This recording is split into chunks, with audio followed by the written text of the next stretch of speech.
नमस्कार, news affair 24 के national bulletin में मैं बादल सिंह आपका स्वागत करता हूं। बढ़ते हैं आज की बड़ी खबरों की ओर। उससे पहले नजर डालते हैं हेडलाइंस पर। जम्मू कश्मीर में एक और आतंकी हमला, जवाबी कार्रवाई में एक आतंकी को किया ढेर, सेना के अस्थायी ऑपरेटिंग बेस पर हुई गोलीबारी।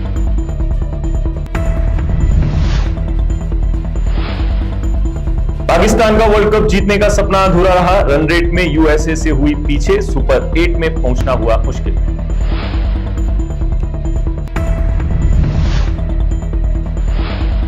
झोपड़ी पर पलटा ट्रक, एक ही परिवार के 8 लोगों की मौत, मरने वालों में 8 बच्चे शामिल। बजरी से भरा हुआ था ट्रक, उत्तर प्रदेश के हरदोई जिले की घटना।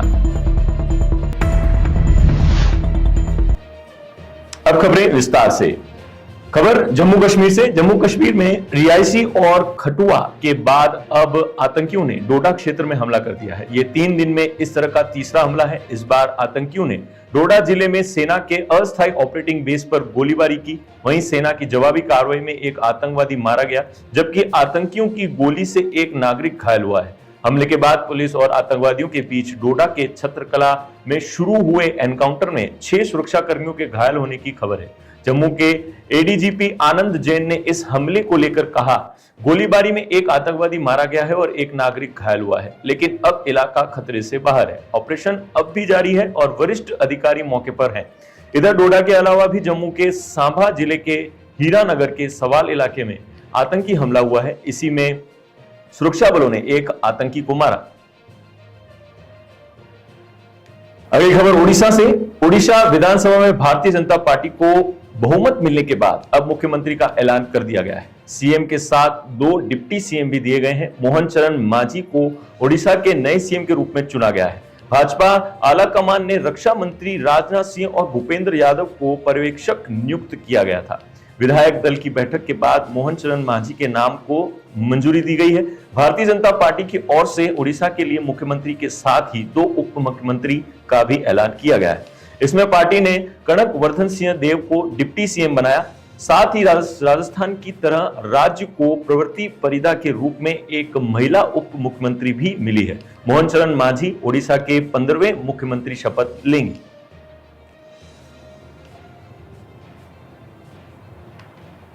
अगली खबर अमेरिका से।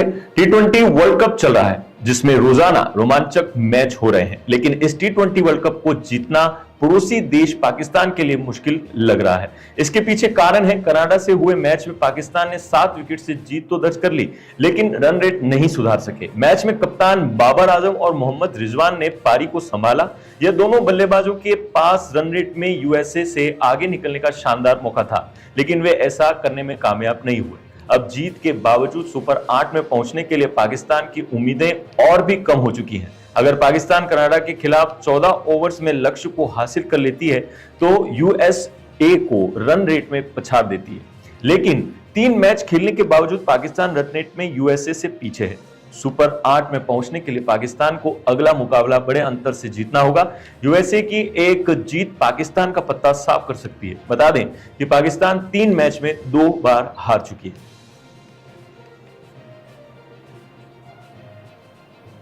अगली खबर महाराष्ट्र से। लोकसभा चुनाव के परिणामों में सबसे चौंकाने वाला नतीजा अयोध्या का आया है, जिसमें भाजपा को हार का सामना करना पड़ा। इसको लेकर एनसी नेता शरद पवार ने एक कार्यक्रम के दौरान बयान दिया। उन्होंने कहा कि भाजपा ने पिछले बार 300 से अधिक सीटें जीती थी, पर इस बार उन्हें 240 सीटें मिली। भाजपा को इस बार बहुमत भी नहीं मिल पाया। भाजपा को सबसे ज्यादा झटका उत्तर प्रदेश से मिला। वहां के लोगों ने चुनावों में अलग फैसला किया है। आगे कहा कि मुझे उम्मीद थी कि इस बार राम मंदिर एक बड़ा चुनावी एजेंडा होगा। सत्तारूढ़ दल को अधिक वोट मिलेंगे, लेकिन हमारे देश के लोग काफी समझदार हैं। उन्हें लगा कि मंदिर के नाम पर वोट मांगे जा रहे हैं, तो उन्होंने पार्टी को सबक सिखा दिया और उन्हें हार का सामना करना पड़ा। यह भी कहा कि भाजपा ने मंदिर के नाम पर वोट मांगा, हम इससे डरे हुए थे, लेकिन अयोध्या के लोगों ने दिखा दिया कि मंदिर की राजनीति को कैसे ठीक किया जाता है।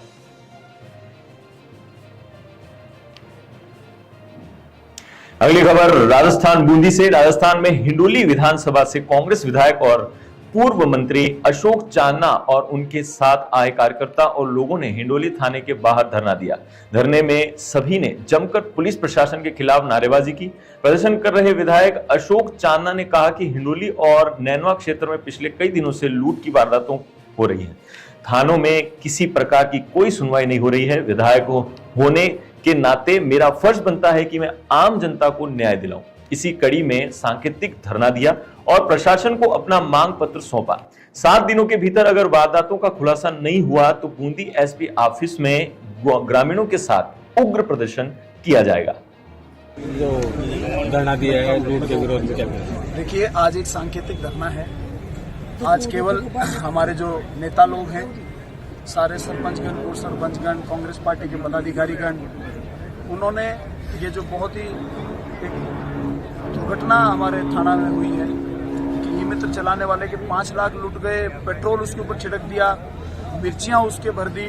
अगर वो पेट्रोल गर्मी में आग पकड़ लेता तो उस व्यक्ति का होता क्या? एक तरह से ये तो ऑलमोस्ट मर्डर था। उसकी किस्मत अच्छी थी कि वो बच गई।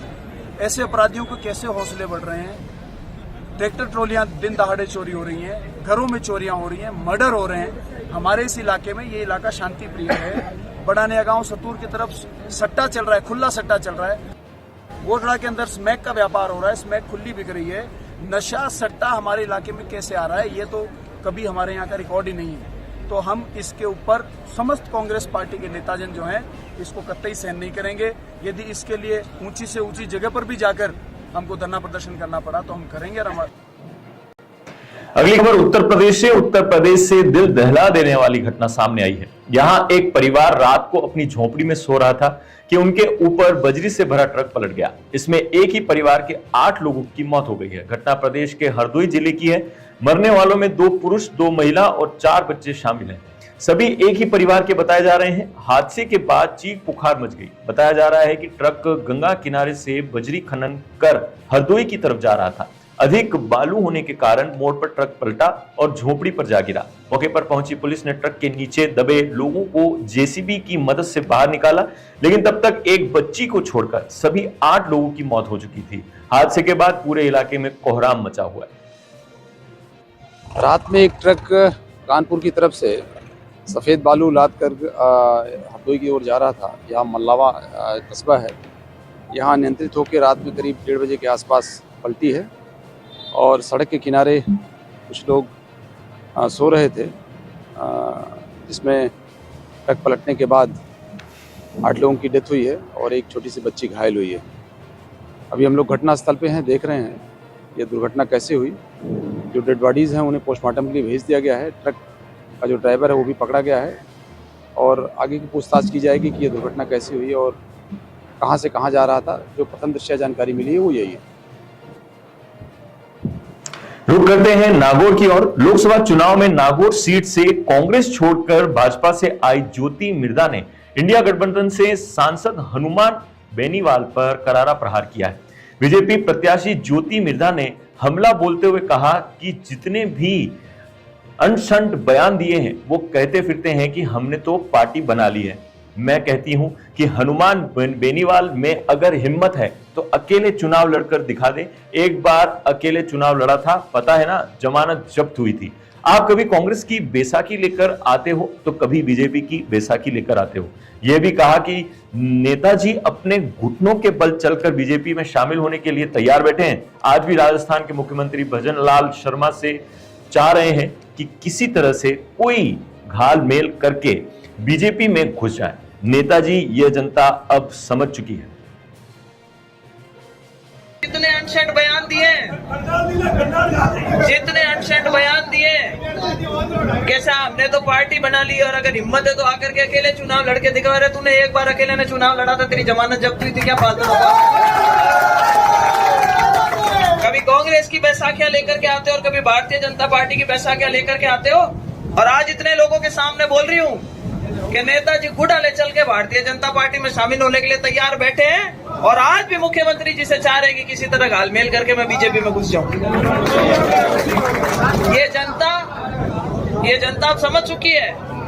कल मेरे पास किसी का समाचार आया कि भाई बहुत सारे लोग नेताजी के यहाँ इकट्ठे हुए। मैंने देखा भाई क्या हुआ, पता चला कि नेताजी ने न्योता देकर के बुलाया था कि दौड़ते आ जाओ, जिसको एमएलए लैड का पैसा देना है, एमएलए लैड का पैसा ले जाओ, फिर मुझे इस्तीफा देना पड़ जाएगा।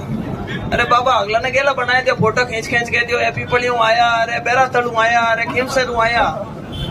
अरे मैंने एक बात बताओ था कि बार अकाउंट में पाया तो है ही को नहीं आए, नहीं तो पैसे कहां से आगे बांट रहे हो। लेकिन लोगों को सिर्फ। अगली खबर अमेरिका से बड़ी खबर सामने आई है। यहाँ राष्ट्रपति जो बाइडेन के बेटे हंटर बाइडेन को अवैध रूप से बंदूक खरीदने और ड्रग्स का इस्तेमाल के बारे में झूठ बोलने पर दोषी ठहराया है।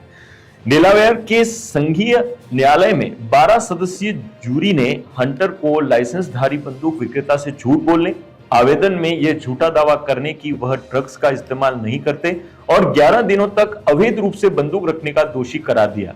दरअसल अमेरिका में कानून है कि ड्रग्स का सेवन करने वाला बंदूक या हथियार नहीं रख सकता। हंटर किसी अमेरिकी राष्ट्रपति की पहली संतान है जिन्हें किसी अपराध के लिए दोषी ठहराया गया। जो बाइडेन ने बयान जारी कर कहा कि फैसले को स्वीकार करते हैं और न्यायिक प्रक्रिया का सम्मान करेंगे। ये थी अब तक की बड़ी खबरें। आगे की खबरों के लिए बने रहिए न्यूज़ अफेयर 24 पर। नमस्कार।